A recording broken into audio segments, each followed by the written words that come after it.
What's going on, people? We are Tottenham TV, back here for another opposition preview, and as you can see, we got Lewis here from Blues Fans TV. What's he going on the bag here? Oh, here we go. That's always just because we're here. Big up the gang and he didn't tell us. He didn't tell us about this. Get it out of here! Get it out of here! I'm your guest, and this is how. Get it out of here! I was just about. I was just. Oh, you're a guest, and this is how you treat. I was just about to give you such a nice introduction. Yeah, I was just about to say, look, we don't see each other very often, and I always look forward to seeing you. But to be honest, I was not looking forward to seeing you this week. I was really, just said champions of Europe. I really was not looking forward to seeing you this week. Chelsea, absolutely high flying. Look, I can't disrespect it because Tuchel's come in. He's done an absolutely superb job. You look unbeatable at the moment. You really do. The way he's got you set up, I can't knock it. And the way we're playing at the moment, I'm dreading this weekend. But Lewis, how you doing? I'm all good. Yeah? Season's been a great start and everything like that. You guys as well, to be honest, your start of the season was really good until last week and everything. Yeah. Then you lot went to Crystal Palace, Conor Gallagher FC, big struggle. Obviously, I had to come decked in the colours as well. Big up the Crystal Palace boys and everything like that.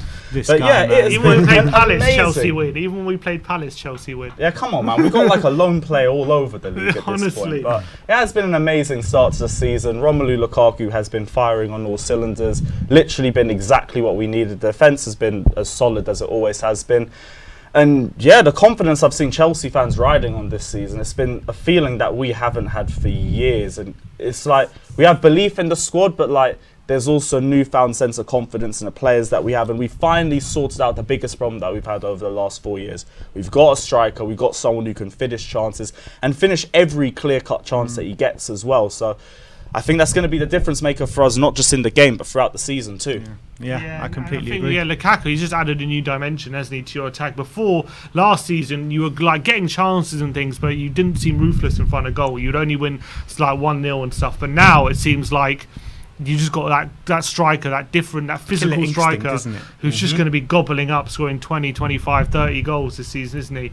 And he's had an unbelievable start. But is there anything in your start to the season that you've seen that you think, you know, we're still not there yet, maybe we can improve it out, maybe Spurs could exploit it if they do things right? It's mostly been our chance creation, and like we always create chances every single game. It's just the quality of the chances that we make. And I don't know if you guys saw our last match against Zenit, but like that was a great example of it. We had the majority of possession, we dominated the game defensively and offensively. Our problem was just we couldn't really make enough good chances, and we took too long with the ball to release to Lukaku as well. There was times where he's making runs in behind the striker, no one was noticing it, he has to come back and drop deep to collect the ball. Then he does it and he holds up the ball well, just as well as you expect Lukaku to do. But then it's like there's no other options for him. We had to have Reece James and Marcus Alonso start cutting in inside from the wing-back positions just so we had someone to feed the ball to. So I think the biggest problem for us is chance creation. It's also been, it's going to sound weird too, but like just the disappearance of Timo Werner over the last few weeks because I've always seen Timo Werner as a player that thrives with a striker to feed off. Lukaku also plays well with a striker next to him too. And we just haven't really done that. We've played two creators next to him and that's been alright, but it's also been a case where we've been pushing wingers into inside forward positions. They all seem to be struggling. Ziyech is struggling from that position. Hudson-Odoi's been struggling from there. Pulisic, he's just been injured, so we haven't really been able to give him the correct amount of game time either. But that's been the biggest issue for us. Just creativity from the inside forward positions. But other than that, like we've been dominating. The midfield always retains possession and is so great at beating the press as well and progressing play forward.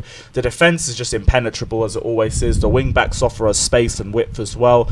And Edouard Mendy, in my opinion, is one of the most underrated goalkeepers in Europe. So in all other cylinders, we're firing. It's just we need to start creating better chances for Lukaku, in my opinion. Yeah, you say the defence is impenetrable, but I'm hearing there might be a bit of a prison break from the AC Penitentiary this weekend. Harry Kane and Heung-min Son ready to break out. What are you saying about that?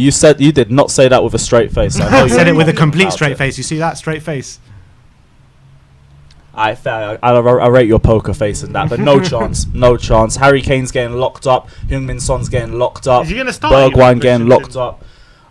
Should do like I'd be surprised if he didn't, but like the way our defense is going, we could rotate anybody and we'd be fine. Like Thiago Silva had his first start of the season against Aston Villa and was one of our man of the matches. Christensen, Rudiger, Azpilicueta, Reece James, they've all been brilliant in the centre back positions too. I think I said Rudiger as well. Like, I don't really mind what back three that we play. Christensen could get benched, Silva could get benched, and I would be confident in us keeping a clean sheet. And that's not me trying to be arrogant. It's just our defense is that good, and our system's so good at protecting the defense too. I'd just be really surprised to see where you guys get a goal from other than a set piece. Do you think maybe, you've been playing Alonso every Premier League game this season, and we all know he's been great in that wing-back position, but he literally looks like back in the form where they played under Conte at the moment. But do you not think maybe he's someone we can exploit down that side? He's going to start, isn't he, Alonso, probably on Sunday? He was bloody captain the other day, wasn't he, Alonso? Yeah, don't remind me. Here's the thing, like, I always prefer Ben Chilwell to Marcus Alonso, but I also can't ignore Alonso's form. But when it comes to Alonso too, it's like, as soon that there's a chance for you to expose him, there's a chance for any team to expose him. Like, I always get worried when I see him in the starting lineup regardless. I will give him credit because he has had a very good start to the season, but form is temporary. Class is permanent, especially if you have the class. The one thing I'll rely on for Marcus Alonso is that he does love derby games. He loves the game against Spurs, he loves the game against Arsenal. He's always handy to get a goal in those sorts of games.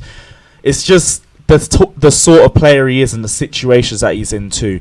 If you guys play an overly defensive system, which I think you guys are likely to do, there's a chance Alonso will thrive, because that's the best time for us to play him against teams that sit deep, because then you want more attacking players in those systems. So potentially Alonso could have a good game, but if there's any area that I think you guys are going to expose, it will be that left-hand side. And how do you kind of, looking at Spurs, the start to the season we've made under Nuno, how do you assess the jobs Nuno doing, and how do you assess how Spurs have been as a whole kind of thing so far this season? I don't know, it's tricky for you guys, because I could be reactionary and just go off the Palace game and just say, like, it's been peak for you guys, but it really hasn't. You guys won 3 off the bounce before then. Your defensive system has still been solid, and you guys have looked better on the transition as well. Harry Kane's also coming back into the lineup, and obviously there's going to be, the Spurs fans going to be a bit iffy about him right now, just based off everything that's happened in the summer. But he'll win over the Tottenham fans back. All it just takes for him is to score a few goals and everyone will be back on his side again. I don't even think people are not on his side. I think people knew why he wanted to leave. And I think the majority of Spurs fans kind of accepted it, because at the end of the day, we're not going in the right way. And why would a player of his class stay at Tottenham when we're not going in the right way? You know what I mean? He was at Tottenham, he was absolutely smashing it. We were going for league titles, we were in the Champions League final and stuff like that. When you're back in the Conference League and there's no route back into the Champions League, I mean, what reason does he have to stay? And I think majority of Spurs fans can actually see that and appreciate that. And I think him himself, he doesn't want to leave. He feels like he's being forced to leave, which is completely fair enough. And I don't think any forced Spurs to leave fan, in what sense? Forced to leave in terms of he wants to go and win trophies. For the better of his career, for the better of his career. Okay. That's what I mean. So I think that the majority, definitely me and Sim, don't begrudge him of wanting to leave. That's for sure. I think for you guys, like, you lot definitely understood it. It was just more the way that he went about it. Yeah. Just didn't say anything to the fans. Just took that AWOL trip out of pre-season training and everything. Interview with Neville as well. And yeah, stuff and like even that. the explanation that he dropped afterwards, I thought was just a little bit mid. But he'll prove it. He'll win the Spurs fans back with results. I ain't even gonna try sugarcoat or anything like that. This would also be the perfect game for him to do it too. Like, I'm not sure about his record against Chelsea, but he hasn't scored against us in a while, so I think it'd be good for him if he did get a goal against us. But I don't think it's a case of we just go to White Hart Lane, batter Tottenham and we leave. It's nothing like that. You lot are going to be hard to break down. If we overcommit, there's a chance you guys could beat us on the counter. And you guys will have home field advantage as well. And fans are still just coming back to grounds. This, I think, will be your first London derby with a full crowd. Yeah. So I expect the atmosphere to be completely mad for the whole game. And you guys could be the 12th man in the match too. Obviously, I'm still confident that Chelsea can go there and get a result. We did do it the last time we went to White Hart Lane. But it's not going to be easy for us, not by any shot. Do you think this is, or is it fair to say this is Chelsea fans, they've never been as confident of winning a game since they played that Arsenal game last December? Oh, don't remind me about the Arsenal game. That just You was on Twitter for unnecessary. that one were brilliant before that. Bro, game. I said if Chelsea lose, they'll embarrass me anyway. So I went head first into it, and they embarrassed me. But I don't know, because it's different going into this one. Like, Frank Lampard was still inexperienced and was still capable of making a lot of mistakes as manager, and he went and did that. Played 2 injured fullbacks and played Timo Werner on the left wing, isolated by himself. But we move. I don't really expect Thomas Tuchel to make those same errors. I expect the system to be a lot better as well. I think just if there's any way we lose, it's either on a set piece or it's just we don't create enough quality chances for Lukaku. But even that would be surprising for me, because all he needs is one clear-cut chance, and I'm confident he can put it into the back of the net. That's what he's been showing us over the last few games. So I do think it'll be a Chelsea win. I just think it will be a lot tighter than people give it credit. I mean, do you feel like, cast your mind back to 2015 when we beat you lot 5-3 at White Hart Lane? You know, you were out on an absolutely barnstorming run at the time. Nobody gave Spurs a chance. We were playing in the midfield with Nabil Bentaleb and Ryan Mason, and, you know, we had Andros Townsend and Nasser Chadli on the flanks and stuff like that. Nobody gave us a chance. And, you know, that night was the kind of birth of the Pochettino era at Spurs. Do you feel like anything like that can happen, you know? Because Chelsea are just looking like unbeatable at the moment. But football can spring strange results, can't they? Strange results, yeah. And, like, there's always a chance you guys could get a win. But for me, it's more... I don't think we'll see that sort of win, because Pochettino's a much more attacking manager. I think with Nuno, if he takes the lead, he sits back and holds what he has and just makes it even harder for us to try and break you guys down. So there's... Same, Mourinho 2.0. Basically, but I just think maybe he's just a bit less negative and a bit less toxic in the dressing room. And I love Jose Mourinho, but like we know what Jose brings. We know his positives, we know his negatives. But I think Nuno will set up to try and get a result out of you guys. If you got, God help if you get the first goal, because then it's just going to be really hard for us. But I don't expect it to be a 5-3 sort of game if we end up slipping. I don't expect there to be that big of a shock. But Spurs could definitely get a result in this game. I won't say it's impossible. You think Spurs going into this game should they match Chelsea's formation? Do you think that's the best way for them? Do you think we will get maybe it'll be a closer game? Depends on the manager, to be honest. Like, I've seen attacking managers try to play 5 at the back and they've just been utterly exposed. But you guys will play a defensive format of that. So there's the potential for it to work. Who would you guys play in the midfield? It'll probably skip. If it depends, probably 5-3-2. Skip Højbjerg and Ali or Ndombele. So you'd be thinking more of a 5-3-2. Probably, yeah. Because Bergwijn and Lucas got injured on Thursday, so we have literally got no attackers. Either Son's basically in the race against time to be fit for Sunday. If he's not fit for Sunday, we literally just leave us with Kane and Gil. That's all we have. So it's Phil's a quality player. Yeah, he's decent, but like you don't want to be relying on him to get something against Chelsea. You know what I mean? So it's first start in the Premier League. If we're going to assume Son's going to be fit, we'll play Son and Kane up front, a midfield three of Højbjerg, Skip, and Ndombele or Dele. That'll force us to just try and match you guys, because you guys would dominate the midfield in that sense, even if it is someone like Jorginho and Kovacic who's really good at retaining possession. As well now, though. Kante's back. I don't know if Kante's... This is really hard to figure out who starts in our midfield, because Jorginho and Kovacic have been excellent. Kovacic over the last week has produced some of the best performances I've seen of him in a Chelsea shirt. Jorginho for me is the most undroppable player out of the three. And N'Golo Kante is just N'Golo Kante. He breaks up play like nobody else and is just as good at progressing the ball too. So I really don't know who gets benched out of the three of them. But I feel like the only way we survive against you guys in midfield is if we match you guys. And if that was the case, you guys play 3 in midfield and play 5 at the back, then I think Mason Mount would have to start, and then he'd have to drop deeper into midfield when we're out of possession too. And that might be the best chance for us to get a result. But I don't know. I think 5 at the back would definitely cause for a tougher game, because Zenit played something similar to that and like we struggled to break them down. I feel like Nuno goes for something similar in that game too. That's what I'm thinking as well. Not just because of our lack of options, but I think if we play 4 at the back against Lukaku, like we need 3. I think we need 3. We need 3 centre. We need 11 at the back. We need 11 at the back. That's what we need. The same Literally, way Zenit did. Exactly. But, Romero's got previous against Lukaku. He pocketed Lukaku last year for Inter Milan at Atalanta. So I mean, he's got previous. Yeah, I've seen so many clips of that.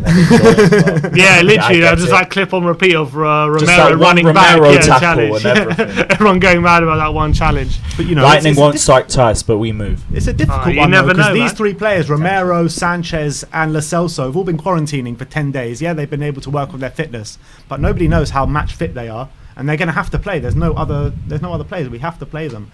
So it's a massive risk from Tottenham on the weekend to see where we go. But Lewis, I don't want to hear this, but score prediction.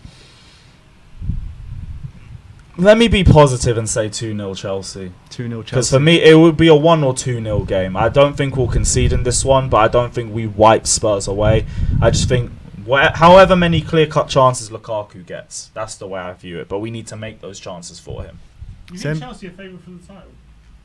We're sounding like everybody's favourites right now. And you are everybody's favourite. Yeah, like it's a little bit of pressure, but you know what? Like, that's what you got to have when you got the team that we have too. You just have to play like we're champions, and we've been doing that so far. We've been grinding out results and dominating opposition as well. Like that Villa game, we didn't play amazing in that one. The first half, it was horrendous football from us. Villa could have potentially scored 3 or 4 times, but the defence saved us, Edouard Mendy saved us, and there's overall quality across the pitch. So I do fancy us as my favourites as well. I do think Manchester City are going to be a big challenge for us this season. Potentially Man United, but I do think that's just a case of whenever they go and sack Oli, maybe they'll be title contenders at that point. But for us, I think it's just between us and Manchester City. Ronaldo will have a big say in it though. Ronaldo will, but Oli tax is too hefty for me. He's going to cost him games regardless. I agree. Score prediction, Sim? I said 2-0 in my preview. So. To Spurs, right?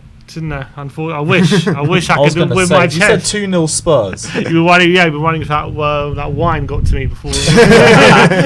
Honestly, I wish I could say 2-0 in my chest. I wish in a different season I might have done, but I can't. What I'm seeing. What I'm saying from Chelsea and from Spurs. In the predicted lineup we did, I said 2-0 to Chelsea as well, but now Lewis is here, I have to change it. I can't go 2-0 to Chelsea with this guy sitting next to me. I just can't. I'm going 1-0 Spurs. I'm going 1-0. That's the only scoreline I can see Spurs winning by is 1-0. Yeah, we're going to get a goal, a lucky cross that goes all the way in, and then hopefully defend the lead. Something like that. And then just you pop the whole bus. Exactly. Everything in front of everything. Exactly. That's what I'm hoping for. Get our old stadium, White Hart Lane, and put it within our new stadium, and then maybe you won't score, you know what I mean? But anyway, that is our opposition preview. Big up Lewis for coming on once again. Check out the preview on Blues Fans TV as we're going to be making an appearance on there as well. Thank you everyone for joining. Like, subscribe and comment, and as always, come on you Spurs.